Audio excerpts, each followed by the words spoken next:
Alex, can you begin to tell us a little bit about yourself and your background?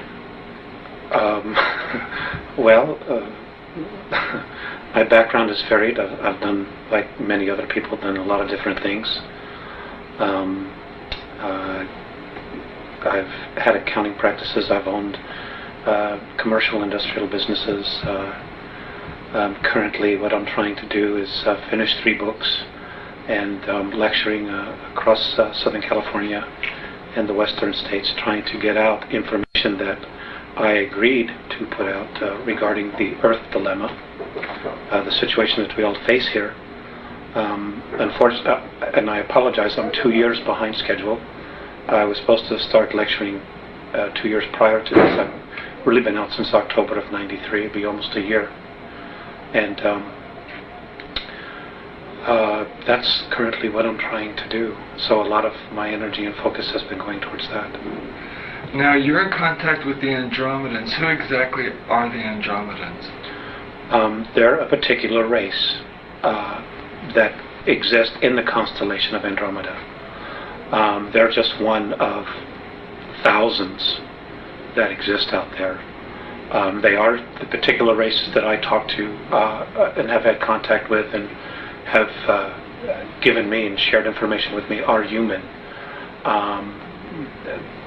They're white-skinned to light blue-skinned, anywhere from 4 foot tall to 8 feet tall, and they are human in every way. Now, where did they originate, Alex? All human life originated in Lyra. And when Lyra fell during a war, long before one of the stars there exploded, they migrated out from Lyra during a war in order to preserve the race, and they went to different parts of our galaxy. So all human life originated from Lyra originally. Because of their environment, they will, from generation to generation, pick up physical changes depending upon the surface and the organics of their planets and so on and so forth. The different colored race skins have to do with genetics involving the stars in which that they're exposed to. So that's basically where they came from. So their primary home star then is Lyra? Yes. And is that currently Originally still their home star? No, there's no human life in Lyra. So now where do they exist now? In the constellation of Andromeda. Okay. Throughout the constellation? Yes. Okay. They must be very plentiful then. There must be a great, vast civilization there. Yes, there is. It's an ancient race. Have they described what their civilization is like to you? Yes, they have. Could you go into Sure. some of the details that strike you the most about their civilization? They're essentially, no matter where they are, they're a one-world government. Their society would be approximately 4,700 years more advanced than ours on a spiritual level. On a technological level, they're 50,000 years. Now, but there's a balance between their technology. In other words, the technology they create is based on a spiritual necessity to evolve and not on one to defend themselves, even though it can be used for that. Now, when you say 4,700 years advanced spiritually, yes, how do you measure spiritual advancement in years? I don't really know. That's what they've expressed to me. I see. And they don't even use time in their world. There's no such thing really. But they use those numbers to accommodate us so that we can use those as a point of reference. I see. Okay. What do they call their world in their language? They don't speak. Everything is a symbol there.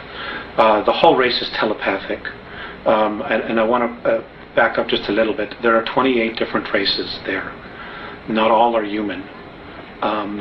Many are dimensional, plasmic, organic, that were there before the human aspect of the Andromedans themselves, or the Lyrans, got there and became Andromedans. There's a lot of life on the different dimensional levels that if we were to go to fifth density, we would be physical on fifth density, even though here we're on third density. Our perspective of them is being spirit. So, on each of the different dimensions, there is an abundance of life that is completely different than how we would perceive it. Because, our perception is of what third density is like. Even fourth density is very different, but we will have physical form in fourth density. Now, is third density the lowest density, or are there others lower? The animal and insect kingdoms would be, and planetary systems would be considered lower, but to be perfectly honest with you, I've not had a clear definition of that, because I haven't asked. My focus really has been us, and where do we go from here? Right. So now, what is the main difference between the third density and the fourth density? The real difference is consciousness.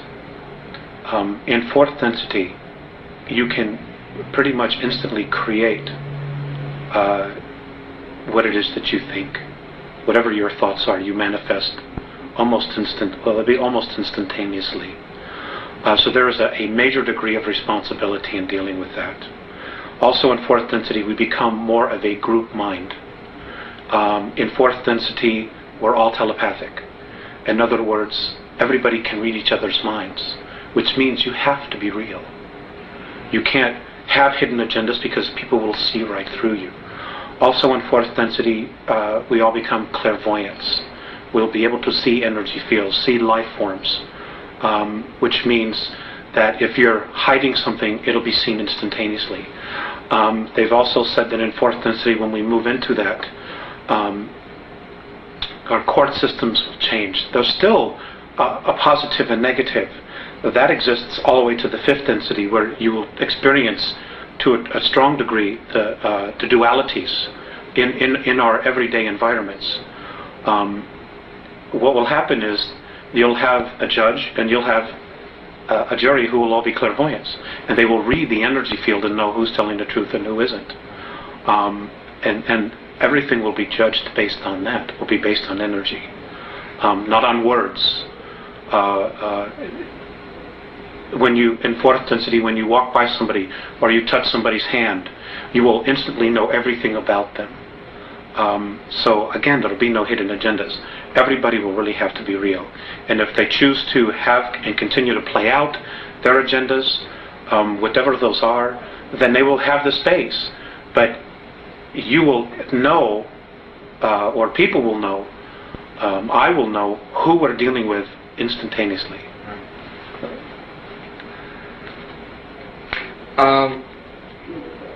What is there an economy, and what is the basis of their economy? Is it like a spiritual economy, or is it like the value? I've heard some people describe their views of other extraterrestrial civilizations as having a spiritual economy where the amount of psychic energy you put into something is given a value.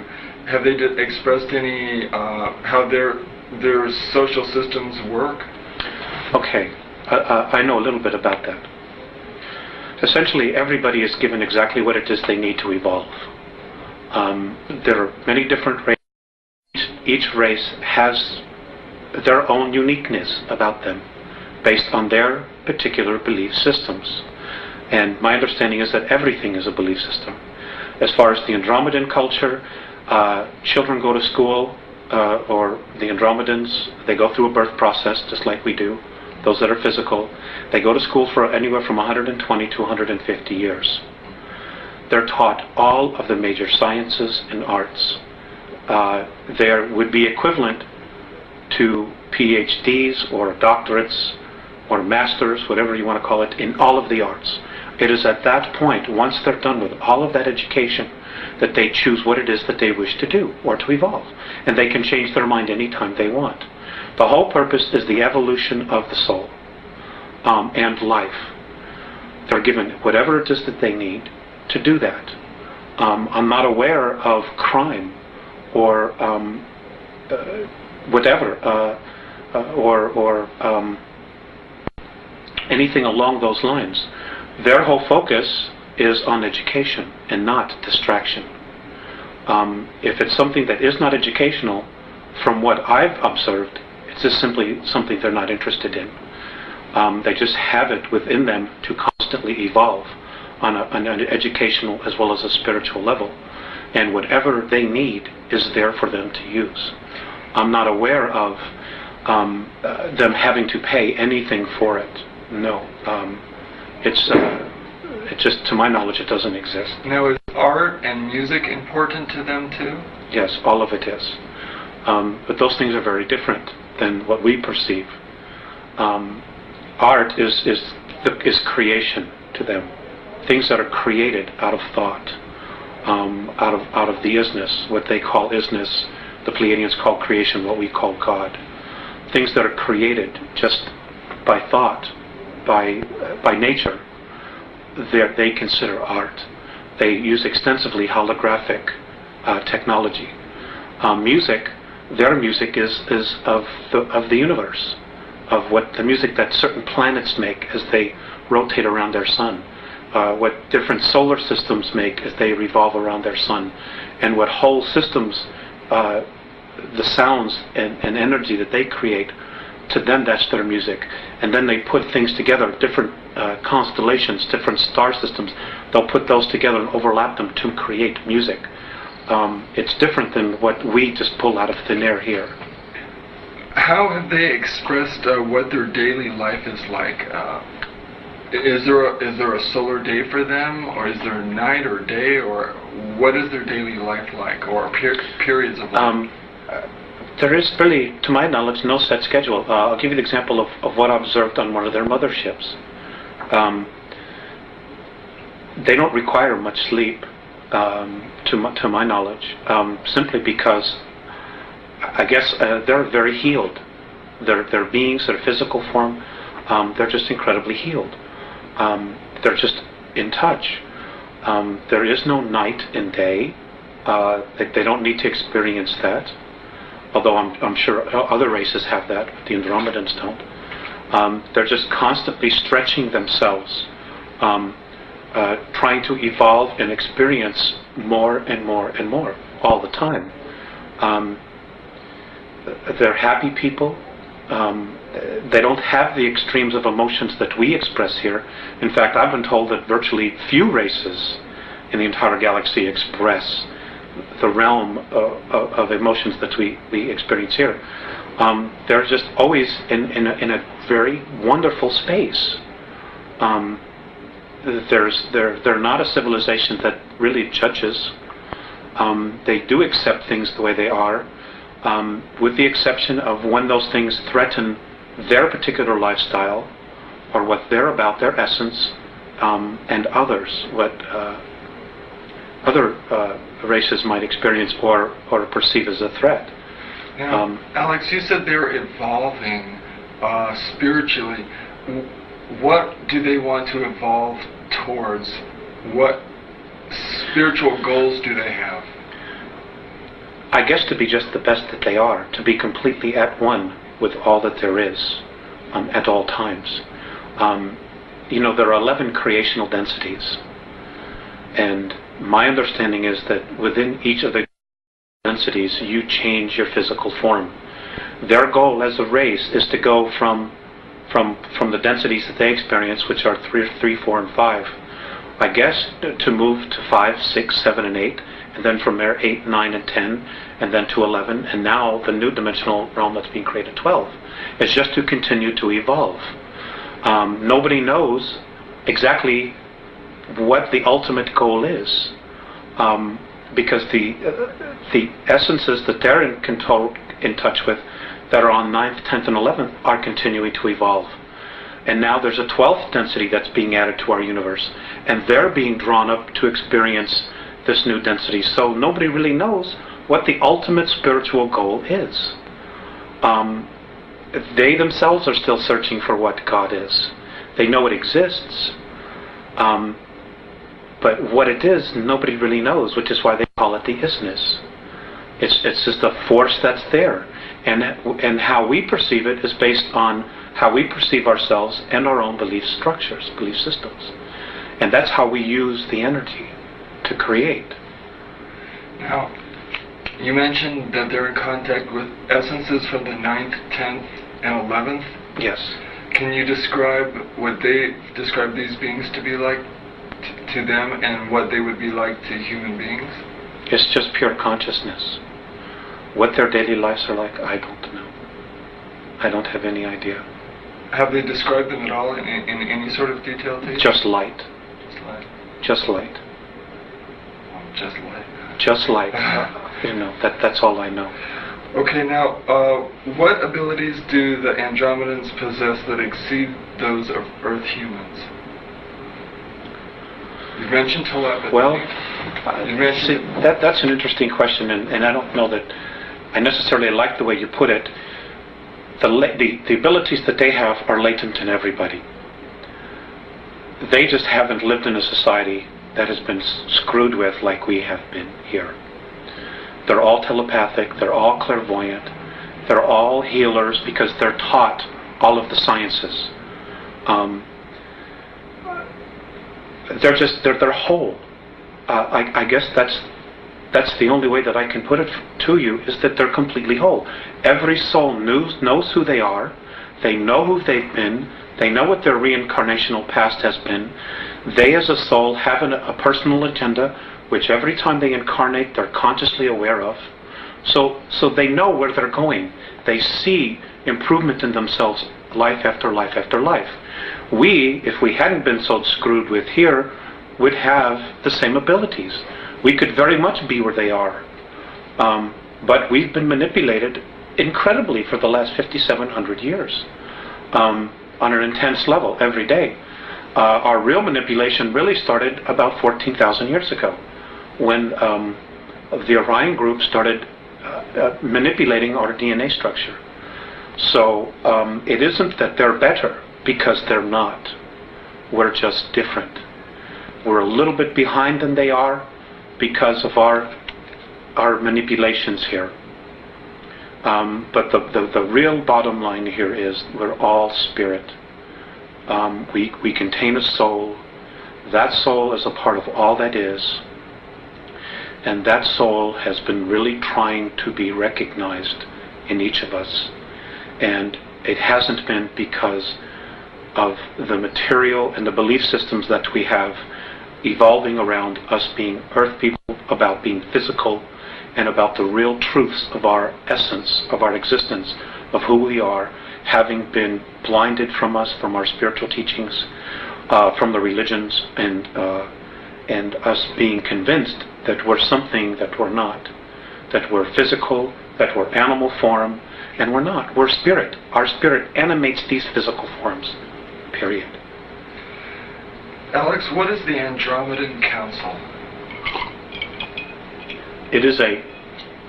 Excuse me. Oh, shut up.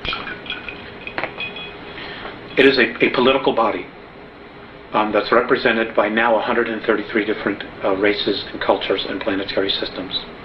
There are over 1,200 systems and planetary races, evolving races that could be part of the Andromeda Council, but not all of them are. It would be comparable to Earth here to like a United Nations, except it's not a United Nations in the sense that it has a political agenda. The Andromedan Council, as a body, their sole purpose is to facilitate evolvement of all life in the galaxy. And that's really what their goal is to allow all life forms to evolve on their own without manipulation. Obviously that's not occurring here on Earth. And we're not the only ones. This is occurring on 22 other planets in our galaxy. But the other planets are not stuck in the muck that we are, to the degree that we are here. And this is a major concern for them, because we're not moving in a direction that we should be moving. There are elements here that are definitely holding us back.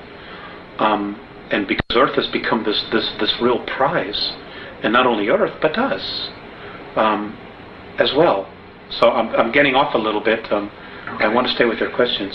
So its overall goals then are to elevate the spirituality of all life forms in their own particular ways. Evolutionary ways, right. That they evolve according to the degree of their consciousness. Now, how and why was it first brought into existence, the Andromedan? I don't know. I do know that it was formed shortly after the Orion Wars, which was a huge war that lasted 600,000 years in our galaxy. And it was predominantly between the humans, the human race, of which there's all kinds of humans, hundreds of billions of humans, and those of reptilian races that do coexist in our galaxy. Now, there was no winner, by the way. Apparently both sides got so tired of killing each other, they just kind of just stopped, and a undeclared truce was formed. And I know in Orion, where there's a very large group, they have their own political group called the Orion Group, and the humans and other life forms that came together formed the Andromedan Council. And there are others, that are a small part of each of the galaxy, and other galaxies apparently have their own little groups where people come together and decide, what's happening, or they communicate with each other. There's trade, there's bartering, there's a sharing of wisdom, of knowledge, of essences, so that everything can evolve together and work in an unconditional love type of space. You're lucky. You're a lucky person, I think. I know you have a very difficult task, but I think you're very lucky to be given this wisdom. I think you're very lucky. When did their interaction with human beings on Earth begin? 1980. 1980? 1980. And how did that begin, and what was the essence of that interaction? Okay. It really all evolved around the Pleiadians themselves. Earth has been the subject of discussion for a long time. The real attention and focus really started when we started detonating our first nuclear weapons. We did, as a race. Nuclear weapons had been used here in our ancient past hundreds of thousands of years ago, because there have been wars here between a lot of different factions, predominantly most of them human. The Pleiadians had agreed or offered to come back here and try to help raise the consciousness of the planet. Well, apparently what happened was, when they got here, they were really faced with their past. The Pleiadians had had incredible civil wars amongst themselves and other wars. And they had just moved into a fourth and fifth density consciousness, and they didn't want to come back here and take the warrior space again. And because of the Greys' involvement here, and the Orions, and a small group from Sirius B, and the Orion group, and a group from Rigel that are here as well, and others, they didn't want to come back here and have to move into warrior space. So they started dragging their feet. In other words, they didn't do as much as they needed to do. Well, as this is occurring, changes in our galaxy are also occurring, and they're moving at a much faster rate. So the Andromedans finally said, what is happening? What have you accomplished? And the Pleiadians basically said, we're having our own conflicts dealing with this, because the Pleiadians themselves have a tremendous amount of karma with our solar system, with Mars and Earth. They simply just weren't as motivated as they should be or could have been to start making the changes here. They also had made some communications with the Earth governments that didn't go very well at all. So basically, they said, well, we don't know what to do. So the Andromedans themselves said, okay, well, we'll do it. We'll take this, because it is important for the whole. We'll make an effort. Now, the Andromedans were probably the better choice, because they don't have any karmic ties to us. So they're completely neutral, and they're probably better observers as well, because of their neutrality. So they've basically been taking over. And what they did was they got involved in 1980. They're working with the Pleiadians, with the Sirians. They have... Which group of Sirians? From Sirius A. Sirius A. So what they're doing here now is they're trying to raise the consciousness. They came back in time to 1964 to contact me. I'm not the only one. There are others. There are also other people who are mediums or channels or whatever word you want to add to it, who are also getting information on a spiritual level. Octurians are also involved. And the whole point is they want our part of the galaxy to evolve. And what's holding it back is our solar system. And what's holding back our solar system is the consciousness of humanity on the Earth. The Earth herself, as an entity, spiritual entity, wants to move into fourth and fifth density. But she can't yet because of the consciousness of humanity. And in order for her to do it without humanity, one of two things have to happen. Humanity either has to shape up, grow up, as the Andromedans say, or humanity has to be removed and get out of the way. Cleansed. Exactly. Whatever term you want to use. But those options don't necessarily involve us using our free will. So that's the dilemma that we have. It's like we are so entrenched in our belief systems that the reality of our belief systems is being chipped away daily, to what we think is real. And an overlapping degree of thoughts and energy are being introduced that hopefully will open our perspective, enough people's perspective, to the point where we can experience a real leap in consciousness here. And we have to do this quickly. We have to do this by 2001 in order to really... particular month? Between July and August. And what's happening? That's the probability. What's happening July, August 2001? Well, basically nothing, but we're creating our future. Much of our future, that our belief systems, is being focused on the Book of Revelations, on other prophetic disasters that are to occur. So you're talking about self-fulfilling prophecy? Right. We're literally going to create it. We're literally going to create our own demise. Because we're buying into belief systems that say we ourselves are not mature enough or grown up enough to take care of our own selves. So we need somebody to come in here and take care of us. And that's an absolute recipe for disaster. Because, who would want to come down here and save us from ourselves? Because then they're going to have to tell us what it is that we're going to have to do. We're not taking responsibility for ourselves. The Andromedans say that, the divine plan is one of freedom. Any savior that comes down here and implements a government to save us, there's freedoms will be taken away from you. So that whole system of belief was part of the system of control that was set up in the first place. That's right. A lot of it has been Gray and Orion manipulations. Okay. And if you have time travel, it's very easy to go back in time and manipulate the future. It's very easy. And this they've done in an incredible way.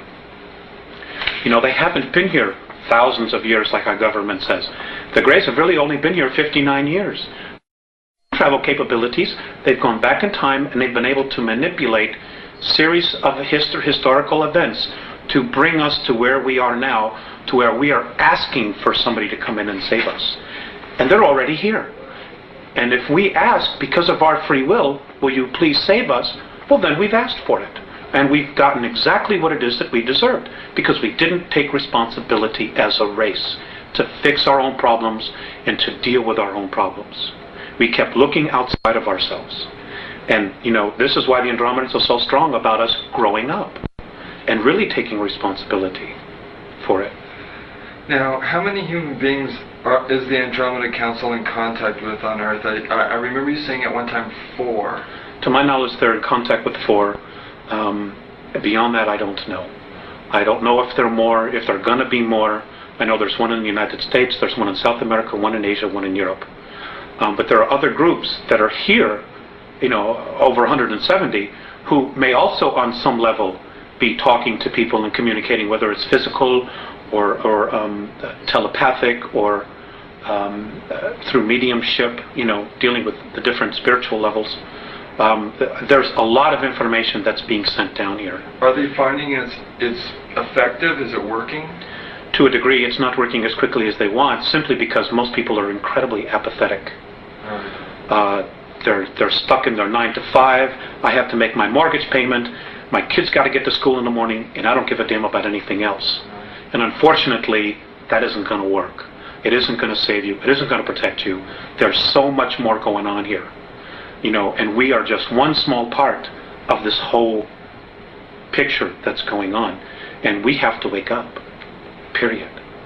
Now, one of your contacts is a 4-foot 11-inch light blue skinned being called Theseus. That's correct. Please describe his or her personality in detail. Theseus, well, he's very serious. He's very benevolent. He's considered a sage in his world. He's an incredible healer. He has perspectives on things that are just far beyond anyone that I know. He's very direct. He's very humble. He's very soft. He's very direct. And when he moves into a room, like when I've walked with him or walked with the others, and we walk into rooms or different areas of motherships and the ships, energy changes. People, of course, they're very in touch with energy themselves. They instantly turn and they acknowledge him, and they bow. I guess he would be considered an Ishwish, or a Yahweh, an admiral, or I don't want to use the word God. An elder. An elder, of tremendous of wisdom and insight, and they take very seriously what is going on here, and the manipulations, the things that the Greys, the Orions, and the Reptilians are doing here. They're appalled with what's going on here. The other one is Morane. Well, let me get to Morane in a second here. You mentioned directness twice. With that in mind, what was the most memorable interaction you have shared with Theseus? They're all memorable. But I guess the single most, there's been two, one that just occurred. But prior to that, the single most important one was I had just had a contact, and we had spent about an hour or so together, and I was very depressed, very sad. And as I'm leaving the ship, I was crying, and I turned around and I looked at him. And he looked at me and he smiled, and his words were, "The love that you withhold is the pain that you carry." That's been the most memorable one, only because of what that particular statement entails. When we leave our physical form, and what many of the Catholicisms teach, you're judged by God. It just simply isn't true. We judge ourselves. And what I read in that statement is that when we cross over, we look at the places in our life where we withheld love, that we maybe didn't give enough. And we judge ourselves on that. So that's been the most profound one for me. And Morane, he's a 7.5 snow white skinned hairless being. Also, he's light blue as well. Oh, light blue. I'm sorry. He's light blue. Can you describe his or her?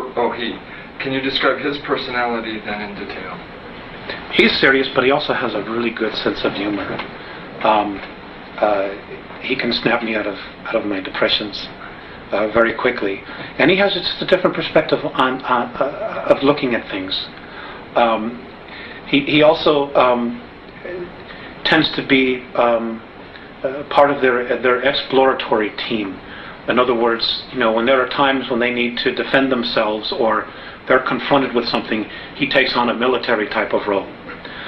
He's very, very fatherly, big brother. He's also one that he shows more emotion. He'll give you a hug or put his arm around you, and he's just really, really wonderful in that sense. He's more human in that sense. He's not as sterile sometimes as Theseus would appear to be. It's not that they're not loving. But sometimes Morene is a lot more animated. And I can relate more to him, and I think he can relate more to the emotions that we experience here, the tremendous extremes that we experience. I think he's a little bit more in touch with that, than maybe sometimes Visayas appears to be. Now let me ask you, what was the most memorable experience you've had with Morene?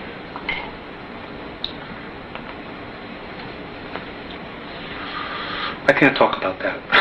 I won't talk about that. Okay. Now, please describe where and when you were born and your youth. That's not something I want to talk about either. Okay. In detail... Because it's not about me, it's about the information. Okay, that's fine. In detail, please describe your first contact at 8 years of age in 1964. I didn't really know anything about it. I just knew that I supposedly had fallen asleep, and when I woke up it was evening. Everybody had been looking for me, and I wasn't where I was. And when I took them back to show them where the imprint was, we were playing hide and go seek, and this was in the peninsula of Michigan, near Woodstock, Michigan. And people had been looking for me, and I wasn't there, and I got a spanking, because I wasn't where I was supposed to be, and I'd been missing for hours. I didn't really know what had occurred until the second contact, which was at age 14, where I was told what had happened, that they had given me a physical, they had given me a suggestion to forget because of my family members just simply wouldn't understand. And they were right. They were very right about that. Why was the physical necessary? Well, they do that all the time. They do that to everybody, to make sure that you're physically fit, because they genuinely care about your physical health. And if there are problems, they want to make us aware of it and maybe offer a suggestion, like maybe you shouldn't do this, you shouldn't do that. Some people are even experiencing healings. And it's just a genuine caring for, of acknowledging who you are, not only on a physical level, but on a spiritual level. Now, at age 14, what was the nature of that contact? I was taken out of bed, and I woke up and I was on a table in a room, and this was my first introduction to Visayas and Morene, at least conscious introduction. And they were looking down, and I did, on a soul level, experience a recognition. There was no fear whatsoever, and we talked, and they showed me some things about my physical self. They also gave me a ball which recorded my entire energy field, who I was, who I've been in past lives. And as it was recording this, I could see all these different images of who I'd been going across the screen. And they saved this, and this was put into the computer so that they would contact me and could contact me no matter where they were at any particular time that they need to. I was asked if I wanted to help them. I agreed to do this, although at the time I didn't know exactly what it would entail. I had, at any time, the choice to say no more, but it's been an incredible experience for me. Alex, I presume if you had soul recognition of them, that you had had previous incarnations with them. This is true. Do you want to talk at all about any of that? No. Okay. No, everybody on the earth is from someplace else. None of us were born and hatched here. None of us as souls were created here. We all come from another time and place. My understanding is that all of the conscious spirit that's in this universe came through different black holes from other universes in time and space, which we simply aren't privy to. So we're ancient. There's no age to us. We weren't created with the universe. We came through another universe, through the black holes, to this place that we now call our universe, to continue to evolve. That's everyone. Virtually everyone. That contact at age 14, was that contact time travel in any way by the Andromedans to prepare you psychologically for your future contacts? Yes, all the contacts is where they had to come back, because they came here in 1980. Right. So they had to go back in time. And that's what they've done with a lot of people. Even the Pleiadians, to some degree, I understand, have done that, where they go back and they start preparing people early for responsibilities they will have in the future, as opposed to hitting them all at once and saying, "Here you go," just dumping it on your lap, and you're saying, "Oh my God, what is this? My whole reality." So there's increments of preparation that have occurred and continue to occur, and this is occurring with humanity on a whole, in similar fashion, where information is being disseminated in little bits and pieces of ground roots. People are starting to come together and really sensing change, and they're slowly but surely being brought to a level that when the real truth hits them, they'll be able to experience it, handle it, and assimilate it for our good. Now, in 1985, your contacts with Visayas and Morni began to become more frequent. Please describe the nature of your contacts and the content of your discussions and the ways in which you communicate with them. We don't have enough time for that. Okay. But we have put together a series 1 and series 2 of this information. In 1985, it really started to, the information, they were physical. It evolved around the Greys, the Earth agenda, our spirituality, religions, Earth governments, Earth history, our genetic creations, the 22 different races that have actually colonized the Earth at one time or another, and who we have within us genetic racial memories of, within our DNA. And present time, things that are occurring now, and probable, I stress probable future events, because the future is being created every day, and it's being changed every day, based on our thoughts.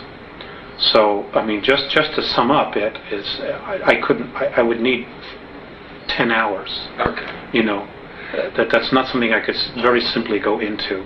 Okay. But the series of 8 and so on and so forth does in fact cover that. Okay. All that information. All right. Now, how does the symbol they gave you play a role in your contacts with them? Symbol. Apparently, they gave you a symbol that you use when you want to talk to them. Want to talk to them. The symbol was something that I chose. Oh, I see. Okay. Do they ever talk amongst themselves in a language you don't understand? They do, and it's not really a language. They're telepathic, and yes, they'll stand in circles when they're talking, and when they do talk, flashes of light where their third eye is, right here, different flashes of colors that we don't even have on our third density spectrum, just appear, and they're just boom, boom, boom, boom, boom, flashing all this color, and it's like instantaneous sentences are being just communicated, and sometimes there's nodding, sometimes there's nodding this way, sometimes up and down, sometimes there's gestures, but all the time there's just flashes, and their flashes is their language. It's rare that I've been privy to what it is because they happen so fast. I couldn't assimilate it. So there are some universal gestures then? Yes. All human beings are very animated. Yes, they smile. They also frown, and they also look very sad when something is distressing them. So they do experience it. They do experience emotions, but not to the degree that we do. After they've had their discussions, one will turn to me. Usually, most of the time it's Morene, and he'll talk to me like I'm talking to you. He'll actually go to the great lengths to speak to me. Or sometimes it's just telepathic. He'll just look at me, and for a while there I wasn't always getting the message because I was so focused on the color that was flashing in front. I was watching that, I was like, wow, this is really amazing. But then sometimes I'd have to repeat it. So, but now that novelty has worn off, so now I listen to the message. And Visayas is almost always telepathic. So that's what they do. What have they asked you to do in order to help them? just to disseminate information. I'm currently in the process of trying to investigate all of the current UFO information that's out there, and what I've had the ability to do is sometimes check it with them. Well, is this true? Is that true? And they've said yes, or they've said no. There is a lot of disinformation out there. So what I've been trying to do is just to assimilate what is real and give it from their perspective of how it affects us. We have a real mess on our hands. Okay, let's talk about some of that. According to your Andromedan sources, there are 3 groups of extraterrestrials who are involved in very distressing agendas here on Earth. One is the renegade Grayskin Zeta Reticulans. Another is the Giza intelligence, formerly of the Pleiades. And a third is the reptilians from Alpha Draconis. Is there another? Yes. Okay. There's the Orion group as well, and there's 141 of them here. And they're from Ursa Minor, Ursa Major, Rigel, and Betelgeuse. From that particular group, that particular area of the star system. There are a lot of agendas here, hidden agendas. And you have to understand that some of the races, for example, the Draconans. The Draconans themselves did not evolve as a life form in our universe. They were dumped here. They were brought here because they're just a pain. They're incredibly smart, they're incredibly psychic, they're incredible builders, but they're bullies. Their whole thing is control, domination. And because there's no race in our universe that can really beat them up and wipe them out, they don't have to choose light or dark. They're just where they are. And they've chosen the opposite polarity. They're a tough bunch. They've manipulated a lot of civilizations throughout our galaxy. They're also responsible for the 600,000-year war, which almost annihilated the human species in our galaxy. And they show very little remorse about it. Hopefully they'll be leaving soon. But the others are life forms that have evolved, like the Orions. The Orion group has been genetically manipulated and have been deeply entrenched in Draconan belief systems.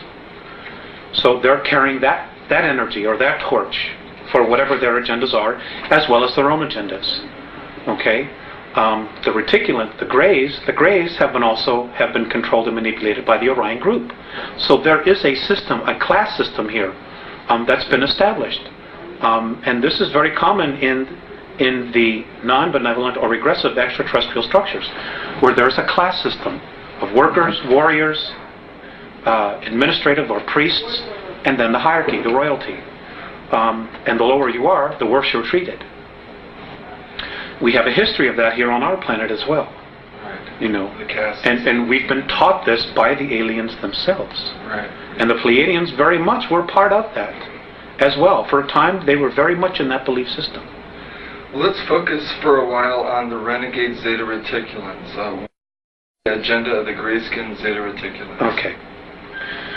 Number one, I would like to say that, there's a lot of confusion that not all reticulans are evil. There are some reticulans that are incredible healers, that are incredibly benevolent. Unfortunately, most of them are getting a bad rap right now because of what the Greys are doing. And there are 5 different subspecies of Greys. May I interject here for a moment? I've heard the phrase long-nosed Grey describing their physical character. Those are not the benevolent reticulans. Okay. The benevolent reticulans look like children. So the non-benevolent ones are the long-nosed Greys? That's correct. That's what I thought. That's correct. Okay. And there's a lot of information that's being. Some people are experiencing real benevolent experiences with them, or they're told that they're experiencing benevolent, when in fact they really haven't. They just maybe haven't been regressed or taken deeply into their subconscious to know what is happening. They're incredible masters of mind manipulation. But anyway, their race is dying. They have been so genetically altered by the Orion group that they cannot reproduce. So, they were told by the Orion Group to come down in here, to come in here, this is how it's been related to me, to come in here and set the stage to break down the social structures so that when the Orion Group and the Draconans come back, there are two classes, royalty and workers, which is exactly what they're doing. You can see that agenda happening right in the United States since the beginning of the Reagan administration, this is where the focus has been. It's been on the United States, singly. And there's been a reason for that, which we'll cover in just a little bit, but let me get my thoughts out here. Which is exactly what the Greys have been told to do. And they're doing it. In the meantime, they themselves have their own agenda. They see us, because of our genetic stock, of having the DNA of 22 different races and the racial memories of trying to breed, to cross the genetic bridge so that they as a race can have enough genetic stock to continue to propagate their race, which according to the Andromedans, they're destined for extinction. What they're doing is not going to have any long-term effects to propagate their race. So they're desperately trying to do what it is that they're trying to do before all the other two groups get here. The Greys also themselves want to be free from the manipulation of the Orion Group, just like we as a race want to be free of their manipulation. So there's this incredible triangle of crap that's hanging all over us, you know, and all these hidden agendas and just brainwashing and bizarre belief systems that are being thrown at us, you know, when they should all leave. Not only the good ones and the bad ones, they should all just leave and leave us alone, which is ultimately what the Andromedans want. But unfortunately, that isn't going to happen right now, not until some changes occur. We have to begin to raise our consciousness. Right, we need to. Right. And the first thing we need to do is we need to stop warring with each other. We need to come together as a race, and no matter what happens, we need to stop all of the political garbage and say, look, when it comes down to the bottom line, all we have is each other as a race. Period. And this is our planet, this is our home, and there's enough of us that are polluting the planet that we need to stop. Because if we don't stop polluting the planet, Rick, we're not going to have a place to live. Period. Is there an Earth quarantine that the renegade Zeta Reticulans violated? Yes. And what was that quarantine? The quarantine was they were supposed to, well, it's the same quarantine that evolves, that any other evolving planet has. No intervention with an evolving race. But because of our genetic stock, the Greys did it. Now, but they did it in such a way that they didn't totally violate our free will. You know, they dangled a technological carrot to the government, and the government took the bait. They said, sure, you know, for their own reasons, they took the bait, and there was an exchange of technology, you know, and there was a treaty that was signed, and this is a dilemma that the Andromedan Council has. You know, if the United States military had said, go away, the Greys would have had to have left. So was this the Air Force Base situation or the Eisenhower situation where he had representatives? Is this the one that took place in the 50s? Yes. Okay. Yes.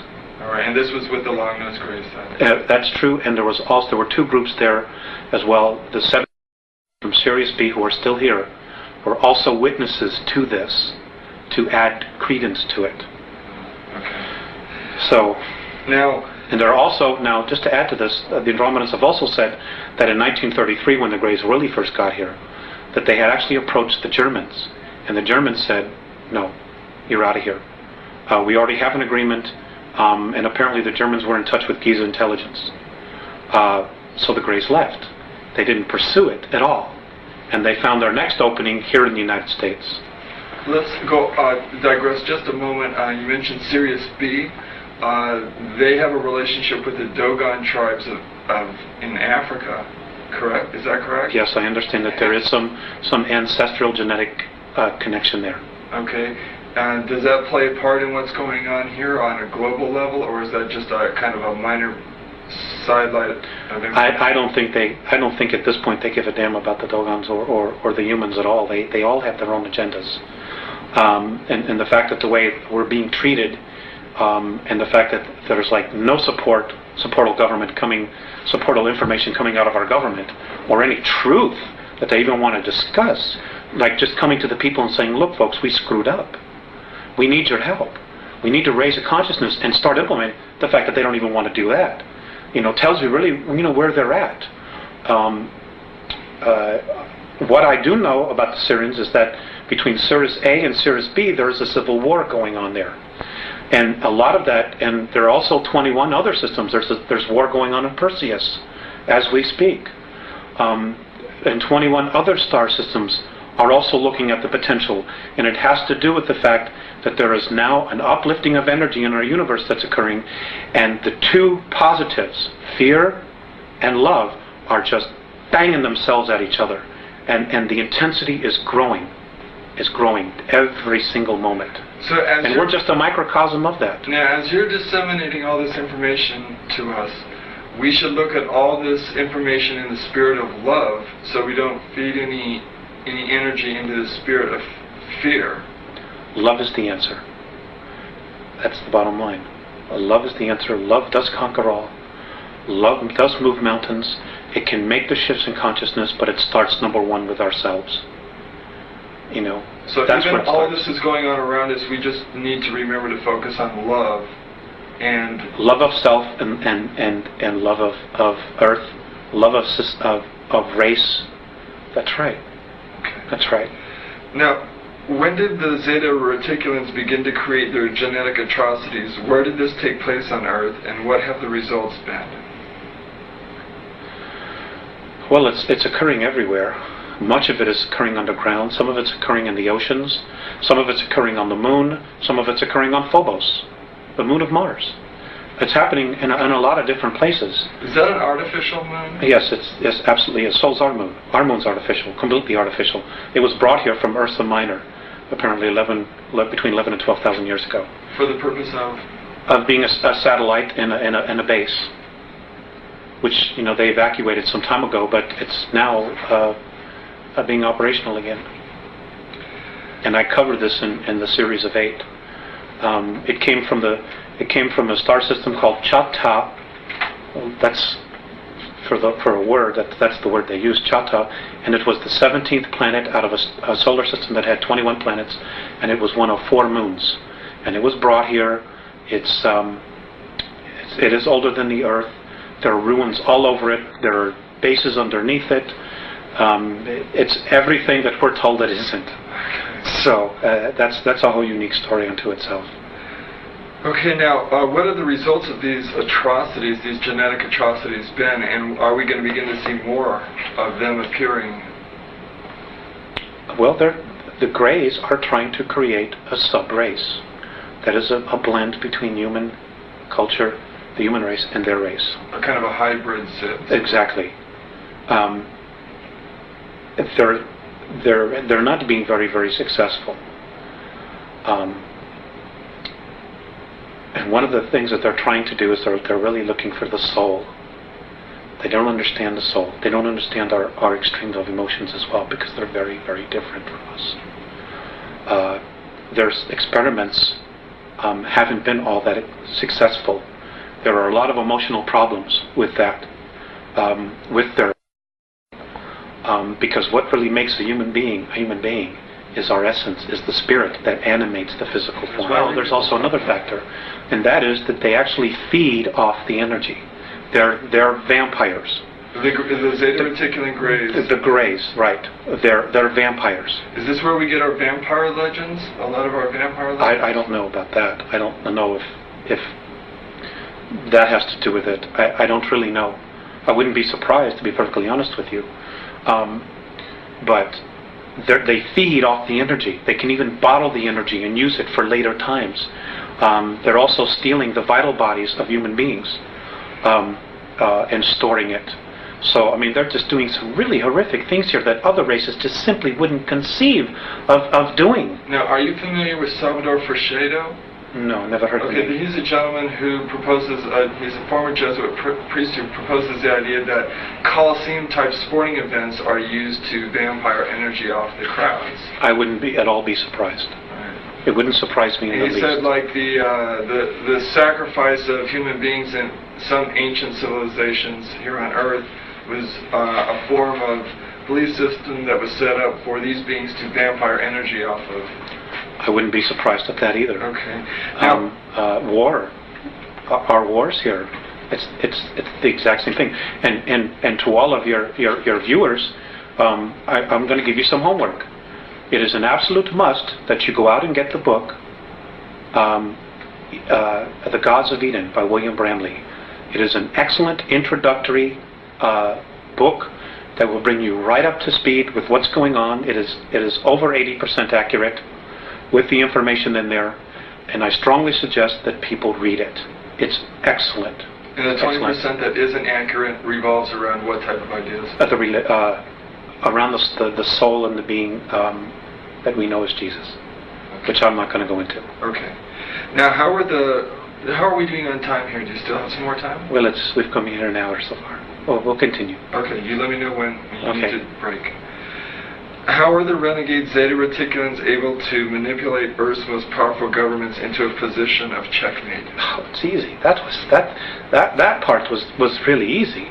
Number one, their technology is 2,500 years more ahead of us. Number two, because of our greed factor, certain groups of power elite are in touch with them on a physical level. Well, many of them are implanted. Many of them are so implanted that they have now become part of the gray group mind. And the Andromedans no longer consider some of these human beings, Terrans as they call us, human at all anymore. They're nothing but clones for what the Greys want. And they pass down orders, they tell others what to do, and of course the chain of command that we've established on our planet is exactly what's happening. Also, playing on the greed factor, those who are still human, they look at the fact that, well, they're here, they're the rulers, we can still maintain our place of privilege in the world, so we'll form the new priesthood. We'll be the go-between between the workers and the gods, just like we saw in Babylon, in Assyria, Egypt. It's all over again. It's history repeating itself all over again. Because it's the control factor, the hierarchy is the established mode for these negative civilizations to keep their power structure intact. That's right. Okay. And it's another thing, and there's also one more factor. It is about human beings out for power, selling out their own race. The World Club. Just selling out the rest of us, the human race, for their moment in glory, for their privilege to be with the gods, so to speak, who are aliens. That's what it is. To have technology that can take them to the moon, to the technology that can take them to Mars, that'll give them the technology to do time travel. They totally sold out a race, our history, everything, for their brief moment in the sun. Now, Pisses me off. I'm sure when they look back on their lives afterward, I would assume that they would regret their choice. I don't know. I don't know. How will the renegade Zeta Reticulans have to be removed? It's, if we can create, if humanity makes a real commitment to create an environment of unconditional love and simply refuses to hate or to kill each other and destroy our planet, they'll have to leave because they can't deal with the vibration. If we can't, it's going to take outside intervention to get them out of here. Period. Are the renegade Zeta Reticulans going to try to deceive humanity with an elaborate religious event they are staging? The perceived second coming, yes. I have been told to really beware of that they are very capable of playing out the second coming, creating a clone who will look like the image on the Shroud of Turin, which, by the way, was one of their deals. And this soul will have holographic imprints and information regarding all the world's religions. He won't have a soul. And yes, we've been led down this path of the book of Revelations that this is God's word. This is the way it has to happen. And you know what? God didn't write the Bible. Man wrote the Bible. Period. ETs didn't write the Bible, but some ETs did tell those souls, those men, what to write. And we have been led down this path where we totally will succumb our free will to become subservient. And I'm not here to offend anybody, but really think about it. Really think about, what we've done and what our history has been. We've been to this place so many times before, and we still haven't gotten it right. And we're still not going to get it right unless we do it as a race and just cut out all the crap. Period. Now, that leaves me, I'm going to jump a question. Do they have control of the world media? Greed does. Greed does. But a lot of the I don't know if it's them themselves. The programming is being introduced, and it is mankind that is introducing it to the masses. So it's the people that are selling out, basically. That's it. It's the new priesthood. Okay. That's where the responsibility lies.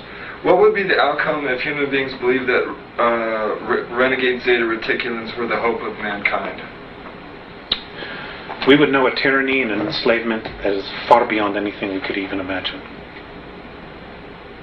To put it just quite bluntly, we'll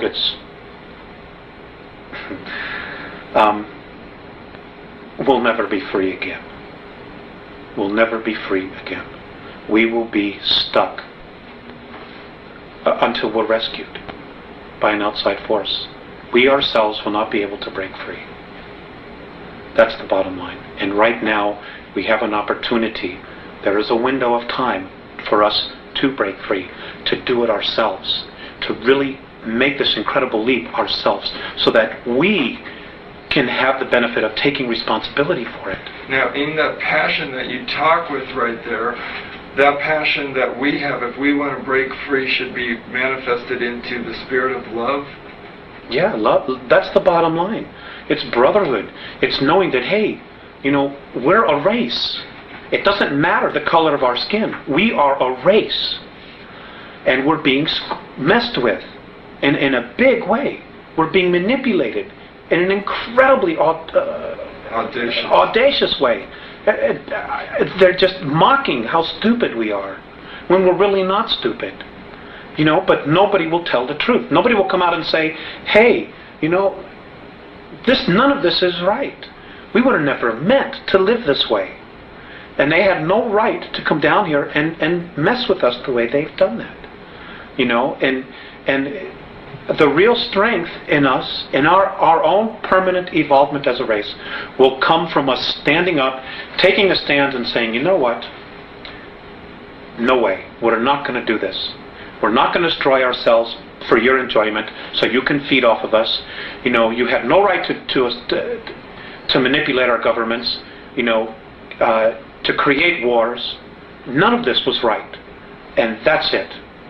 We need to stand up as a race, exercise our free will and say, you know what? We don't want to live this way anymore. We want to create a real future where our kids will have an opportunity to be whatever they want, to live in an environment that's clean, that's free, where they can have water to drink, where they can go out and eat fruit, where they can play in the dirt without getting radioactively toxic. All of this stuff that we're doing to ourselves. So the people with weapons, the police, the military people, these people need to be persuaded and persuade themselves that they can lay down their weapons, that they don't need to use them against other human beings, that they can love other human beings, interact with them without a violence or power control type of situation going on. I'm not saying that there aren't some human beings here that definitely don't have some serious problems. I'm not saying that at all. There are some who do. But the bottom line is, when you look at the whole picture and you go up the ladder, okay, we are not the enemy. The enemy isn't human at all. But it's pushing all our buttons so that we're so busy looking at each other and so neurotic about each other that we're not looking at the real reality here, the real cause, which is another race or races that are here who are totally playing games with us, feeding off our energy and hoping that we destroy ourselves so that they can keep the planet and themselves. Really, let's say who it is again. It's the Orion Group. It's the Orion Group. It's a group that is on its way here now from Alpha Draconis. They're the real culprits behind this whole deal. Um, Alpha and Draconis or Orion or both those? Alpha Draconis, they're the real culprits behind this whole thing. Above Orion, above the Orion group? Yes. Okay. Yes. So Then there's Orion, the Orion group, then you've got the Greys. And where did the Giza intelligence fit in here? They were just a group that were totally independent, that came in and did their own thing. They were perceived as gods, and they played the role out. And they got stuck in it. You know, they got stuck in the ego part of it. We're gods, we can do this, we have all this technology, and they just played it out for all that it was worth. Okay. But to be honest with you, at this point, they're not really much of a factor anymore. You know, Giza intelligence, they're not much of a factor at all anymore. What should a human being do if they encounter a renegade Zeta Reticulan? What would your advice be? Stand in their truth. If you can't run, stand in your truth and just look at them. If they try to project their thoughts into your head, you just stand firm with who you are and you say, no, you are not coming into my head, you are not taking me over, and you are not going to violate my free will. I don't give a damn who you are. Leave me alone. Period. Because if it's a benevolent, they will not try to do it. They will not try to take you over. They will not try to put crap into your head so they can feed off of your fear. Period. All right. Excellent. Okay, I'm going to skip the Giza intelligence for the moment then, and we'll go to the Alpha Draconis. Can we take a short time out? Definitely. Thank you. You know, Rick, there's something else I want to stress here. And that is, and this is something that the Andromedans have really stressed, there is no race any better than us. Just because they're different, just because they're more evolved, doesn't mean that they're better. We are equal. We're just not maybe as aware as they are. But that doesn't mean that any race is any better or any less. In fact, we're all equal. So we should not worship anybody? Hell, no. Absolutely not. That's how we got into this mess in the first place. Right. If you want to worship somebody, worship the God within you. That's it. Worship no one else. And if you're going to have a tyrant in your life, let it be that part of you that's critical of you. Let that be your only tyrant. Don't give anybody else any power outside of your physical form to be a tyrant, to control you, or manipulate you in any way. Be yourself. Because if you are yourself, you're a part of God, and that part of you knows what to do. It knows the right way to live. And, you know, and this is really interesting. Because of our genetic makeup, of the 22 different races, and all of the DNA and the racial memories that we have and the genetics that we have, because of the fact that we are spirit, do you know, and this is an incredible thing, do you know that the Andromedans actually consider us royalty? They consider us royalty. We obviously aren't acting like royalty, but we're the only ones in our galaxy that can make the claim to having the genetics that we have and the possibilities and the capabilities of doing what we can do as a race. We're the only ones. They actually consider every single one of us royalty. Now, think about that. I guess all beings that would try and be spiritual and raise their spirituality in essence would be royalty. You know? Yes, I suppose that's true.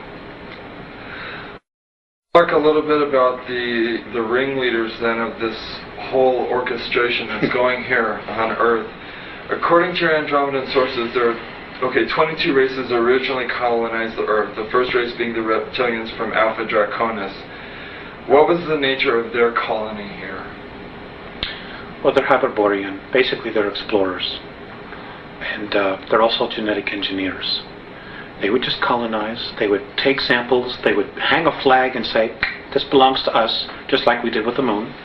You know, but we weren't the first ones there. Exactly what we've done. They were explorers. And they would just go to a place, they would see what was there, they would explore it, if there were minerals that they needed, if there were other life forms, organisms, whatever it was that they needed, they took, and then when it was done, they had enough, they moved on, and just kept exploring and expanding their realm of exploration or territory. And you said they were dumped here.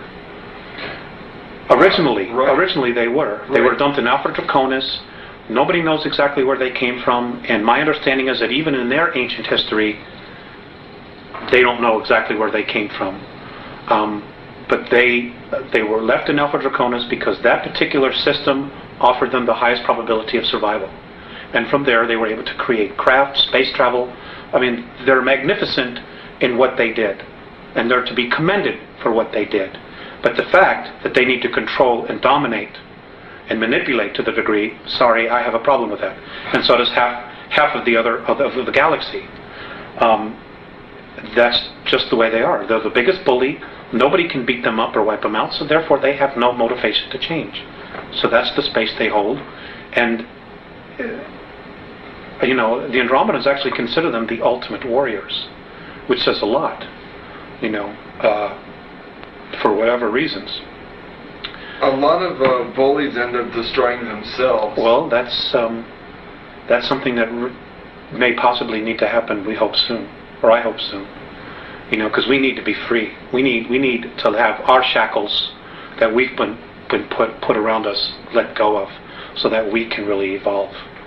And we have awesome potential. We really do. We have been, as a race, we have been through so much here. We have so much experiences, and because of our emotions, which is really our strength, which really sets us apart from all the other races out there, even the other human races, we have tremendous capabilities to create things. And, but we need to get clear of what's real and what isn't. We also need to get really clear about being able to create our own future, to create our own reality, and not have somebody say, well, that doesn't work for me, so you're going to have to do this, or play God and ruler over us. Sense of responsibility is right. So important in all of this. It's with any sense of power, with any knowledge, comes responsibility. That's exactly right. And the divine plan is one of freedom, free expression. Free expression, free expression, free expression. It is not one where they want to implant us and they say, you are going to be a worker, you're going to be this, you're going to be that. Sorry, that's not what it's all about. And if anybody tries to force that stuff down your throat, fight it. Okay, so the Andromedans tell you that the Alpha Draconans are here now. Where? There are 1,833 of them that have been living underground between 100 and 200 miles beneath the surface. They've been here, some of them have been here a long, long time. They have lifespans that are thousands of years. They're carnivorous. They are not friendly to mankind, at least the ones that are here. Are you saying carnivorous, they eat humans? Yes. And they won't eat a dead human. It has to be alive at the time of the killing. Their preference is children. And we've been told, you shouldn't talk about that. There are other people say, well, you better not talk about the reptilians. Well, bull. Why not? According to the Andromedans, they're responsible for 31,712 children disappearing in the last 25 years from the United States. These children were food. And I'm supposed to just shut up and not say anything about it because people don't want to hear it? That's tough. That's tough. Westchester County, in the last 5 years, 3,000 children in Westchester County, New York, have vanished without a trace. Where are they going? Why are we allowing this to happen? And why should people stay in denial about it? Now, how are they able to do this? How are they able to? How are they able to do it? How are they able to come up out of this from underground and do it, or do they have? There are tunneling systems everywhere. They're being helped by the Greys, and also there are groups within the higher echelon that are actually helping them acquire this. So human beings are abducting the kids and giving them to the Greys, who in turn give them to the Alpha Draconans? That's right. That's part of the deal. They won't come up as long as we feed them down there. You understand? It's about human beings selling themselves out. The echelon attitude here, the needs of the few outweigh the needs of humanity. And sorry, that just isn't right. But it's going to have to be humanity that's going to rise up and take the stand. You're just going to have to turn off your televisions. They're going to have to get in their car. They're going to have to fire everybody in Washington, D.C. that knows and does nothing. And they're going to have to do something. This apathy's got to end. Otherwise, the way we live is going to end. Period. I mean, that's the bottom line. You know, and I'm not coming from a fear space. I'm really quite angry about the apathy and the fact that, you know, when people give lectures and try to tell this, people want to stand up and fight with them. Look at what's happening around us. The indications are everywhere. Everywhere. The truth is now an obscure thing. You know, the lie is the norm. There's something wrong here. What's wrong with this picture? Sorry, I'm getting crazy. No, you're not. You're expressing frustration, I think. Why, aside from the carnivorous aspect to the Alpha Draconians, why else are they dangerous to humanity? Because they don't like us. And what are they willing to do with humanity? Eat us. There's no need for us. I mean, look at where we are. Look at us right now as a civilization, as a society. Okay? They don't need anything. They have all this technology that they want. We can't really offer them except maybe work, do some work for them. But they don't need all of us to work for them. They don't respect human life in any way whatsoever. And this goes back to Lyra, to where the original war started.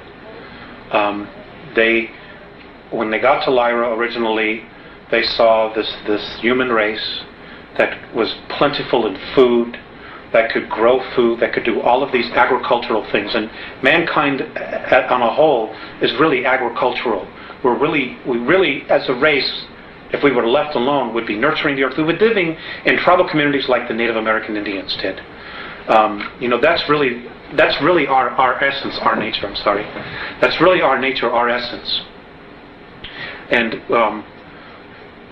you know, the cities and the culture that we're living in now has totally cut us off from the land, from what our real essence is, which is nature. And you know, we're starting to feed off each other now. It's like so bizarre. You know, I can't. It's like when I see the Andromedans, or when I've been exposed to the Pleiadians, when I see how they live and they teach and they live with each other and they respect each other, and I come here. It's like, you know, it reminds me of that sentence that Abraham Lincoln, that quote that Abraham Lincoln once said. You know, if you are above the earth looking down, you could be an atheist. But when I'm on the earth looking up and seeing the heavens, I know there's a God. It's like the duality. And I think enough of us, more of us, really need to start taking the perspective that what we're doing here isn't right. You know, we need to get in touch with what's out there, with just the whole idea that, God, how did we get here? What makes me be here? You know, as opposed to going home after work, turning on TV, watching 3 hours of television, going to bed, getting up the next morning, going to work, and doing the same thing over and over and over and over again, like robots. Throw the televisions away. Just throw them away. Okay, what are the physical characteristics of the Alpha Draconians? What do they look like? I don't have that. Maybe it's in the car. They're ugly. I mean, they think we're ugly, too. You know, and I guess it's all a matter of perspective and belief system. In my belief system, and I'm only taking responsibility for me, they're ugly.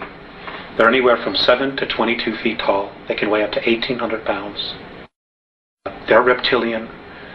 The longer, the ones that have stubby tails, if you see one that has no tail, he's of the warrior class, or the worker class.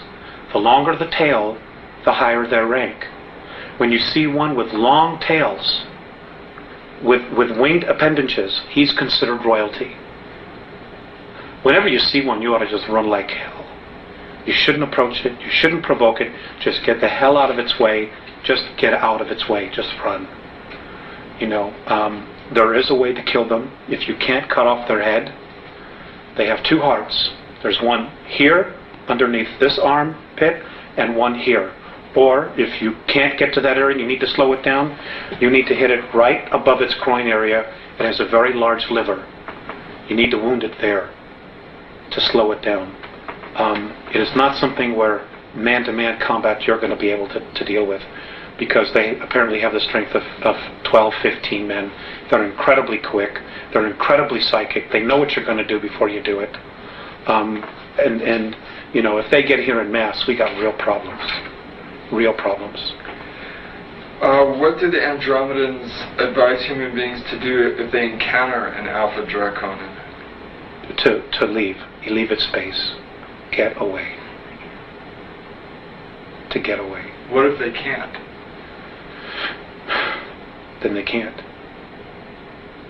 And if they can't? They'll usually be killed. And what do have the Andromedans spoken in any detail about what a human being should do if they are in that position? For karmic purposes? Look, that's not karmic at all. A lot of these, you know, all this metaphysical stuff, you know, you chose to be here. A lot of, you know, in some situations that's true. When you're creating your reality and in your space. But when you're being invaded, that's not karma. That's a violation of free will. You know. If your free will is being violated, Alex, what should you do? You should ask for help. Okay. Ask for help. Put a call up to God. Put a call up to heaven. Put a call to the Andromedans, the Pleiadians, whomever. Just put a call up and deal with it. You know, I don't know. I mean, that's just the nature of the beast. They don't like us. We're considered a food source for them. For them. You know, we're a food source for the Greys, but in an entirely different way. Have they taught us to be carnivorous through the belief systems? Have they taught us to eat meat and eat flesh? Well, it lowers the body's vibration. It lowers the body's vibration. So, if our body vibrated at a higher length, we would spiritually be evolving regardless of what our religions were teaching us. And they can't have that. They can't have us being free. So they can't us not being in control, because then we're responsible for ourselves. So as we move away from eating meat and more towards vegetarianism, we begin to raise our vibrational level and break this cycle. It helps. Not everybody has to stop eating meat. It's not an absolute requirement. It certainly helps. But some people's belief systems will be that they just need a piece of meat. And for whatever their reasons are, that's fine. If you want to eat meat, that's fine. But you know what? Feed your mind. Feed your mind with spirit, with questions about existence, about what it is we're doing here, why we're here, what the hell is really going on, why is it that I have all these material things and I'm still miserable in my life. Well, you know, I know that a lot of people with questions, where are some of the truthful answers? You mentioned one book, The Gods of Eden, that you felt really strongly about. What other sources are there that you feel that we have access to, aside from our inner selves, which is actually the best place to probably begin looking? But are there other starting points that people can use that you know of? I mentioned Gods of Eden. George Andrews' books, E.T.s Among Us. There's a lot of information in there that not only deals with the E.T.s, but also the world political government, which right now is very dangerous for humanity, because it's part of the Great Plan. It's part of their regressive alien plan to keep us in jail. Okay, do not pass go, but keep us in jail. Oh God, suddenly I draw a blank. Okay, just as you think about it, interject it into the conversation. Okay. You mentioned throw the television out. Are television programs conditioning our youth into accepting these hostile beings, do you think? Or is that just human beings doing anything for a buck? I don't necessarily know. I don't know. But the violence is desensitizing. Violence is just a way of life now. We've been taught that. We've been programmed that violence is just a way of life. So when we see really violent acts, oh, that's too bad. Well, honey, what's on Channel 7? Or what movie are we going to rent tonight? That's what it's come to. And it's wrong. It's absolutely wrong. There is no reason that any of this has to occur at all. It really doesn't. And a lot of it is the responsibility of the people, because if the producers in Hollywood are going to make movies like this, and we're going to go and buy the tickets, well, they're going to be motivated for the buck to continue to make these kind of movies. Where if they spend $20 million and nobody buys a ticket, they won't be making those kind of movies. So it comes back to people taking personal responsibility for what they think, what they want to believe, and what it is that they want to create. Do the Andromedans really feel that we'll be able to reach that window? Right now it's undecided. And that's the scary part. They don't know. What would help push it forward? I don't know. I really don't know. Except for just, start listening to people that are talking. Start really paying attention to what's going on. My grandfather used to have a saying, believe nothing that you hear and half of what you see. I wouldn't believe a thing that comes out of Washington, D.C. In fact, it's my own personal belief that this next election that's coming up next year in November, that every American should march on Washington, D.C. and should fire every single person that's there. They have run this country into the ground. They have totally sold us out to the United Nations for a buck, for the debt. And, even the monetary system, it's just a belief system. We could change that tomorrow if we wanted to. I mean, we're so intelligent. We could create something different, but we're believing, we've got to have this money. Do you know that we're the only race in our galaxy where people starve, that people are homeless? It's such bull. It doesn't have to be like this. If you're alive and you're on a planet and other civilizations, even the Draconian races, they take care of their own. They don't sell out each other like we do here. They don't throw somebody in the street because they don't have a paper, which is really what it is. And the only value on it is what we believe it is. They just don't have that.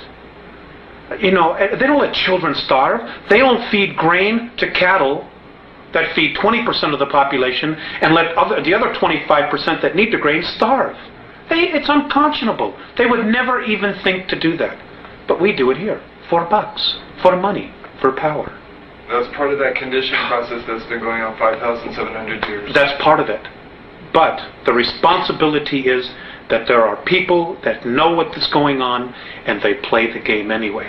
They don't have the courage to say, look folks, let's deal with the realities here. We don't have a guy that's strong enough in office as president to stand up and say, you know what, ladies and gentlemen, we've really been sold out. That there are forces within our government, like what Kennedy tried to do, that just flat out want to destroy the United States because we're too good, because we have too much.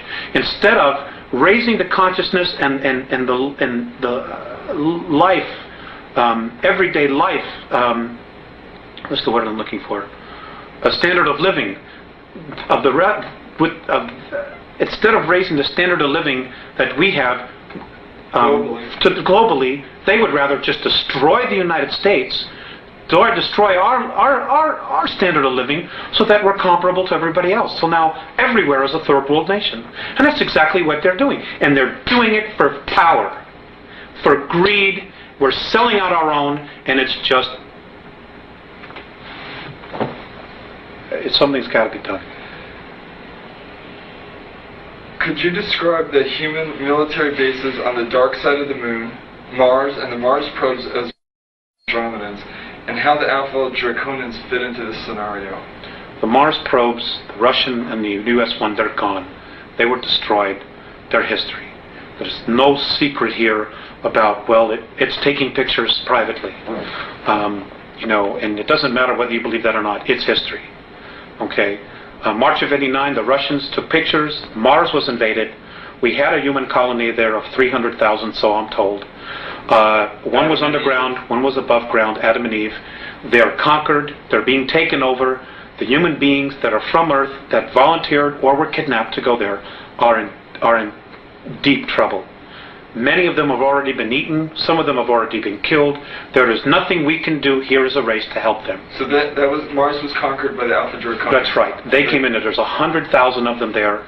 They have approximately 2,111 scout craft there. They're in an area underground that is 64 square miles, known on Mars as the area of Tempe Terra. That's where their base is. It's an ancient base that they had. It's over 1 million years old, and the last time it was in full bloom was 317,000 years ago. Now, if we begin to train all our telescopes on that, are we going to be able to see activity going on there? I suppose that we would.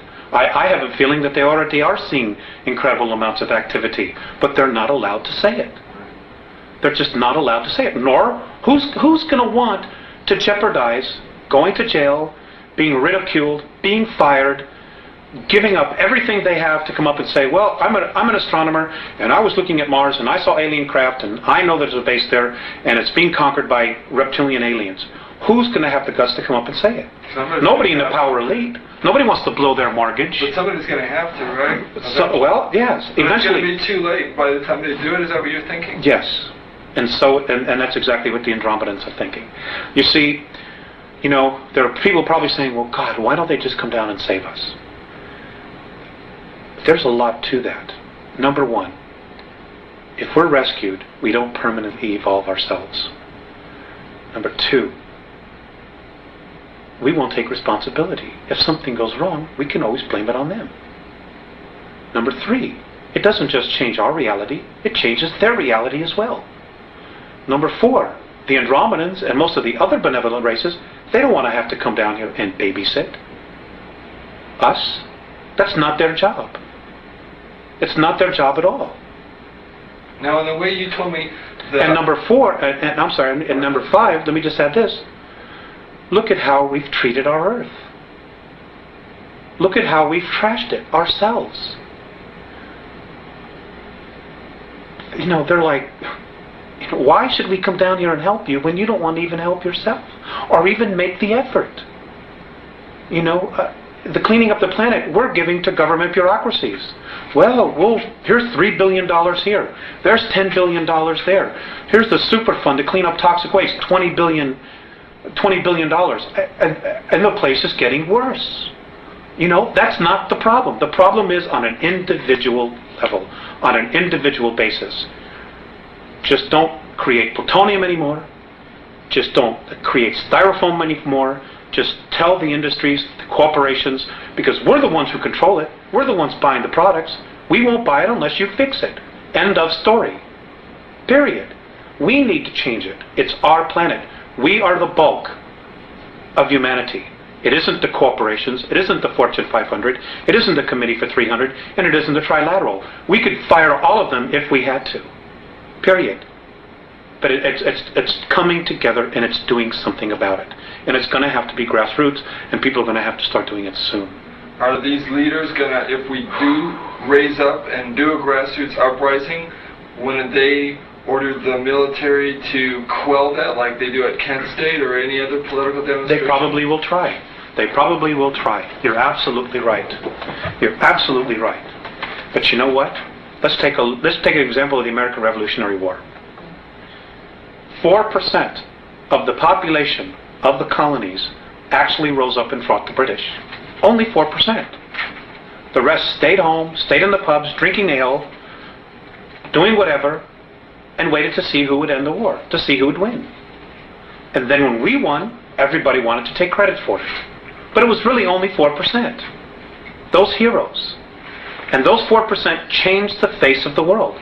Well, 210, 12 years, whatever it is now, we're right back at the same place where we're being called to do exactly the same thing. But the paradox here, Alex, would be then that if we begin to war against ourselves, that's going to exactly fuel the whole fire that's going on. Maybe for a brief time it would. Until one side surrendered or saw the light. Do you know much about the New World Order? Do you know that they're building concentration camps to put millions of people in?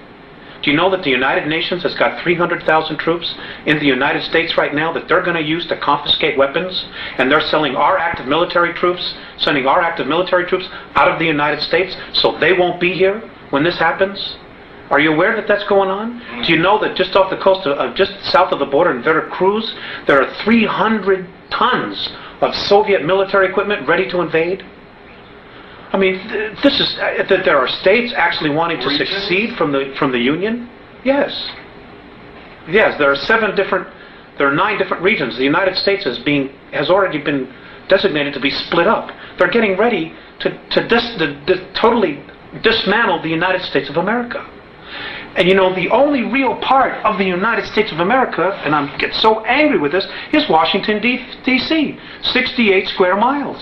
That's really all that is the United States. We are in the Republic of Arizona. People in California are in the Republic of California. It is those separate republics that make up a United States. Washington, D.C. has totally manipulated everything. We're no longer the United States, what the forefathers founded. It isn't that at all. And you know, in 1992, the Congress approved the UN Charter. Well, what people aren't aware of, because it wasn't printed in the press, in the newspapers, in our controlled media, is that because it's a treaty, it supersedes the Constitution of the United States. The UN Charter is now the law of the land, not the Constitution anymore. And in the UN Treaty, Articles 55 and 56, look it up, folks, prove me wrong, state that the United States Congress no longer has to abide by the U.S. Constitution. As of 1992, the United States of America ceases to exist. They just haven't told the people yet. And they're not going to tell them until after they have outlawed all weapons, after they have totally regulated the Second Amendment and taken everybody's firearms away, so you can't fight, so you can't stand there and be free anymore. This is all part of the plan. This is why the Andromedans are so strong about trying to make the awareness here in the United States, because not only does it control media, but there are some incredibly strong spiritual essences here, people here, you know, and we did this no less than 200 years ago, and many of the souls that were there then have incarnated again, and they're here. Jefferson is alive, their soul. Franklin's alive. Kennedy's back. Bobby Kennedy's back. Martin Luther King. Andrew Jackson, Lincoln, they're all back in physical form. They've all incarnated, they're all here in the United States. Because right now, this is where the battle is, between light and dark. You've got the grays over us, you've got the reptilians underneath us, and between us you've got humanity, of the human. You've got the American people, I mean all of the world, but you've got humanity sandwiched in the middle, wondering what the hell is going on here. Let's talk for another 10 more minutes. Okay. What is the ultimate agenda then of the Alpha Draconians in relation to Earth and to this part of the galaxy? They do not want our galaxy to move into 4th and 5th density consciousness, because they lose complete power. But it will anyway, won't it? Not necessarily. There are no guarantees. There are no guarantees. There's no guarantee that Earth is going to go into 4th or 5th density. There's no guarantees that the entire galaxy is going to get there. Because if that were the case, they would probably just leave us alone and not give a damn what was happening here. No. You see, the Draconians are 3rd density. They're physical just like us. They can only move into 4th density by mechanical means. If we move into 4th and 5th density, they've lost their playground. They've lost control of what they want to control. So they're fighting like hell, trying to hold everything back. Because if they can hold everything back, then again, it's a form of power, of control. Now, it's such a mess. Alex, how do the Andromedans plan to remove the Alpha Draconians? You said they're the bullies are the strongest. Can they not be? Apparently, the universe has created its own way of doing that, and maybe this is a good place to end. In the beginning, and here's the history of our universe, where it was created. The Big Bang Theory is essentially right in its simplicity.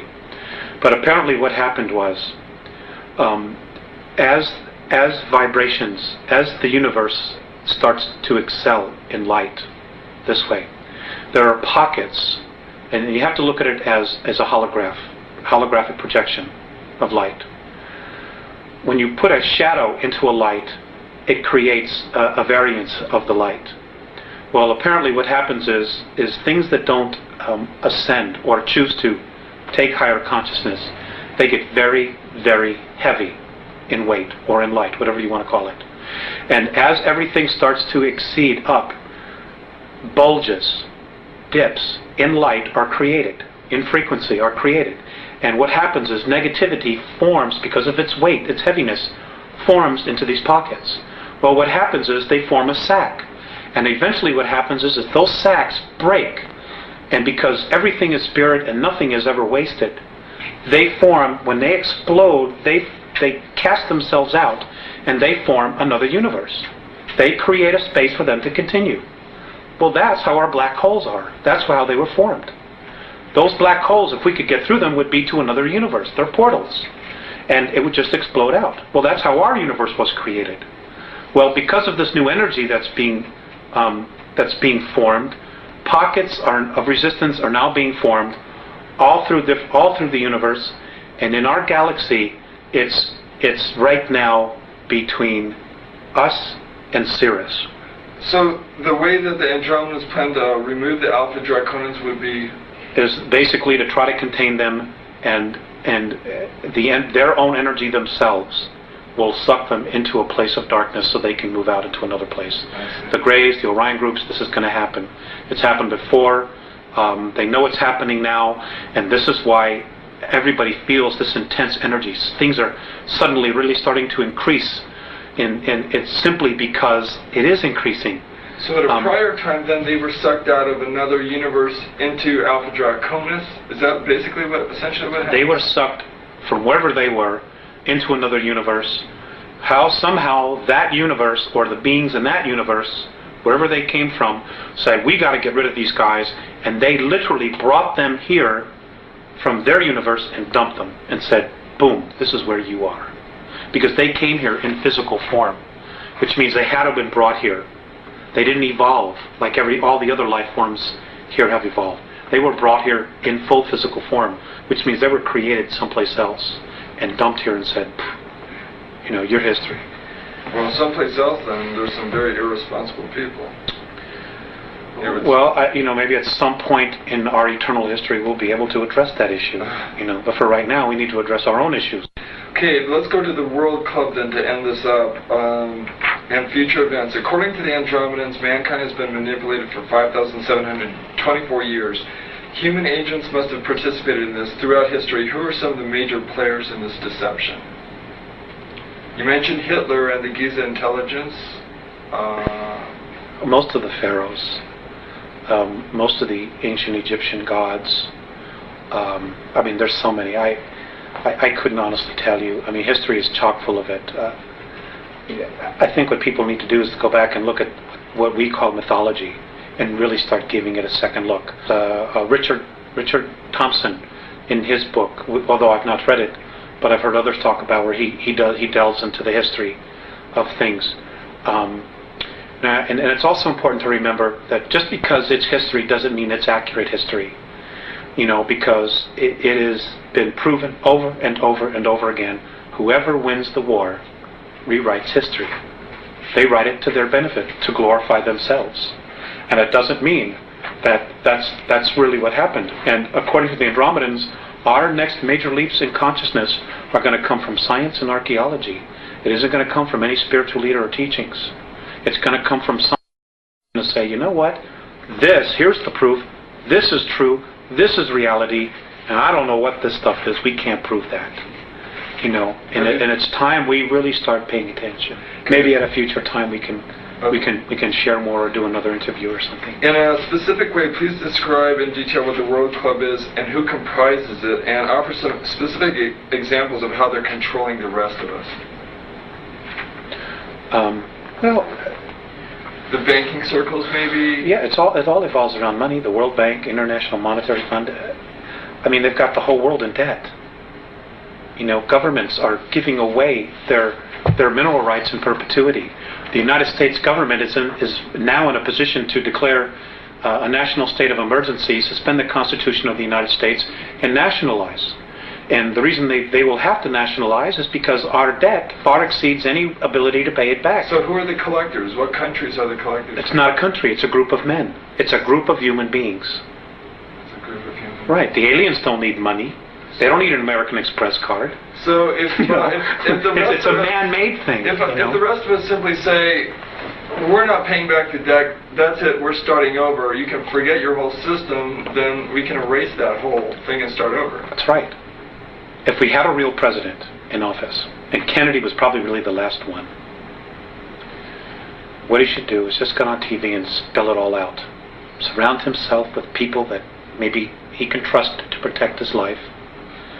He should get on television before Congress and all the houses, House of Representatives, in front of everybody, and spend 3 hours and give everybody a real education. Number one, the Federal Reserve is private. Number two, our debt isn't real. Number three, we've gotten ourselves into this big mess because past presidents sold us out for comfort and for money, and apologize. And then what he ought to tell, and just say that I'm nationalizing all the banks under the United States Treasury. We're going back to a silver standard, just like the Constitution says, and give everybody an opportunity to get back on track here, to maintain our standard of living and just start healing, And then the next thing I would say is, or make sure, if there were any POWs alive, that they came back home.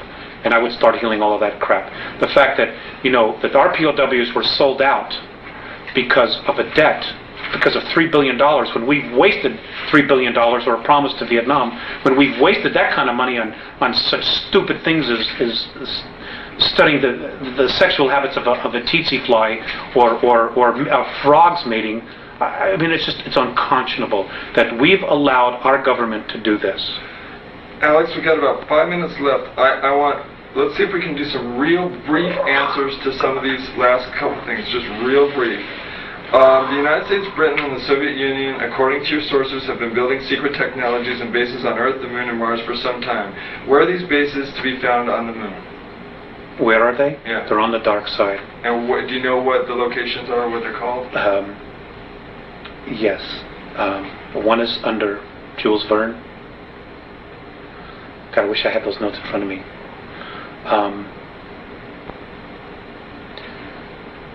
Let's come back to that. Okay. Have they told you anything about Area 51 or Dulce, New Mexico? Yeah, there were a lot of stuff there. The actual underground base is not underneath Arcoleta Mesa. It's actually 20 miles to the northwest. That's just an entrance point in and out. This is Area 51. This is in New Mexico, Dulce. Okay. It's not exactly right there. As far as Area 51, yes, there's a lot of stuff that was going on there, but a lot of that has been moved, and it's now in New Mexico, in the Sandia, underneath the Sandia Laboratory. Diego Garcia Island. Diego Garcia Island, there's a base there. Pine Gap. Diego Garcia Island, there's anti-gravity anomalies there, and this is how they were able to blow a lot of equipment into space without using rockets. And then they would have the UFO-type craft, which we built from technology we were given. They would hook a tow chain to it, and like a tow barge, just tow it to the moon. Okay, and you mentioned... And it runs, and the equipment that's there is run on free energy, stuff that was built that was created in the 1920s, that we've been absolutely not privy to. We haven't had to pump 1 gallon of oil out of the ground since the late 1920s. They've had free energy, but because of money, they've be controlled. They've allowed us to pollute the environment, to devastate the oceans because of petroleum products when we don't need it for money. Which brings us briefly to Alternative 4. When the Martian base fell, when the Martian base fell, the world government, those elite, figured out, well, we don't have any place to go now. The moon is not set up for long-term habitation, where Mars is and could be. So what happened was, when it fell and they knew we couldn't get there, they figured, well, we got to do something about here, because we have nowhere else to go.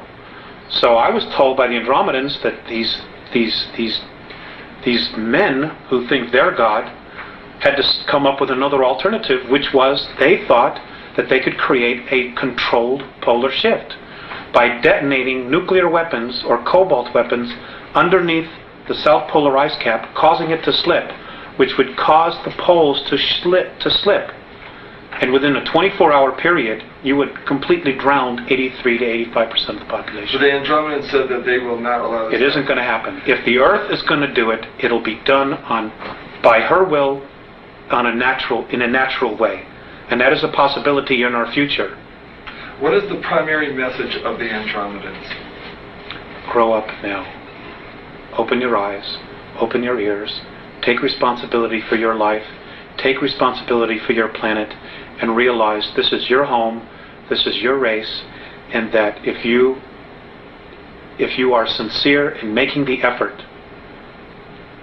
to evolve, they will meet us halfway. But they're not going to come in here and do all the work for us. Their single most important thing is, and I'll go back to that little saying, the love that you withhold is the pain that you carry. We have got to start coming together as a race. We have got to stop allowing ourselves to be manipulated. What can an average person do? I mean, how can we reach out to the Andromedans? Prayer, meditation. Everybody has their own way of praying or whatever.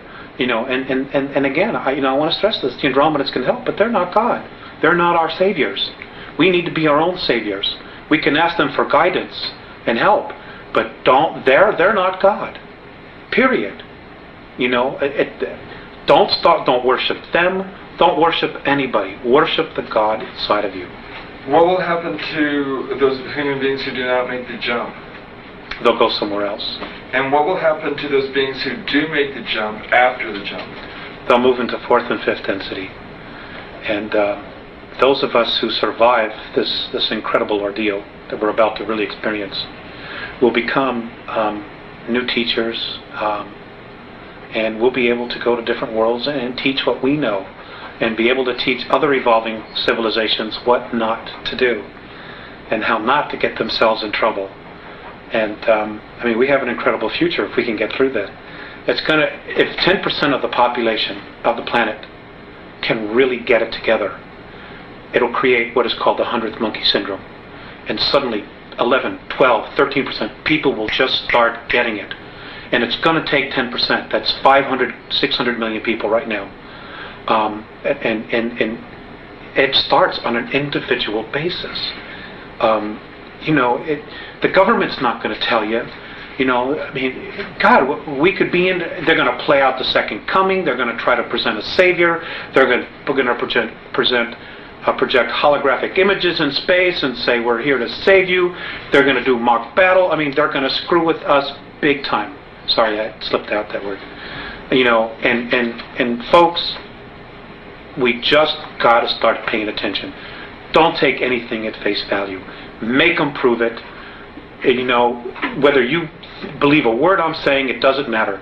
If somebody tells you that this is truth, make them prove it. If it's real, it'll stand up to scrutiny. If it isn't, it won't. Because the truth can always stand on its own.